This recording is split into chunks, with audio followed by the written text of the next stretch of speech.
You can't go back, that ass back. You can't go back, that ass so.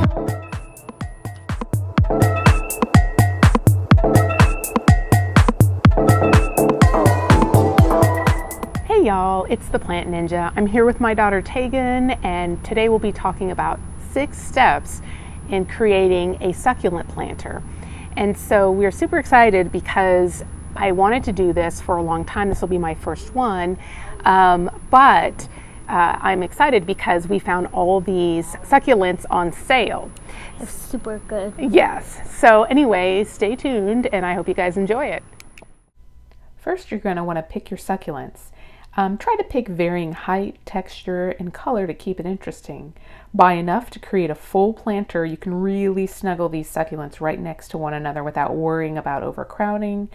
If the succulents get really large or they start to sprout little baby succulents, you can always gently break them off to propagate new ones.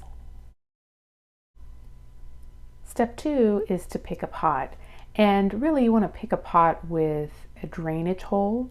Consider getting one that has a saucer attached or a saucer that you can add so that you don't ruin the surface beneath. I like the look of a more shallow planter for succulents, and it also lends to quicker drainage. Next, add coarse media. And so what I'm talking about is adding a coarse soil additive to the bottom of the pot. I'm currently using Turfus, which helps pull the excess water from the soil. You can certainly use an alternative material or skip this step altogether. Just ensure that you have well draining media in the next step. Step 4 is to add a well draining soil mix, like this one from Miracle Grow. You want to add something that drains the moisture quickly from your plants.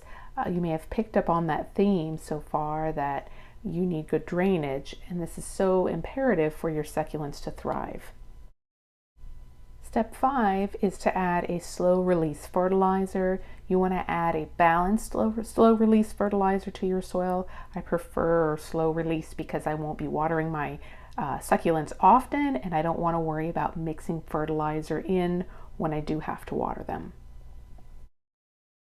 Step 6 is to arrange your succulents, and consider varying the heights, the texture, and the color throughout the entire planter. I decided to place the taller succulents in the middle, and I also tried to spread out the color and texture just to keep it interesting. Well, I so enjoyed making that. It was so easy and really a great result for just a few steps. If you guys enjoyed that video, please consider hitting the like and subscribe button. Also consider clicking the notification bell so that you know when I upload new content. Speaking of which, my next video should be in about 2 weeks. I'm not sure if it'll be on planters or pruning, but stay tuned and y'all take care.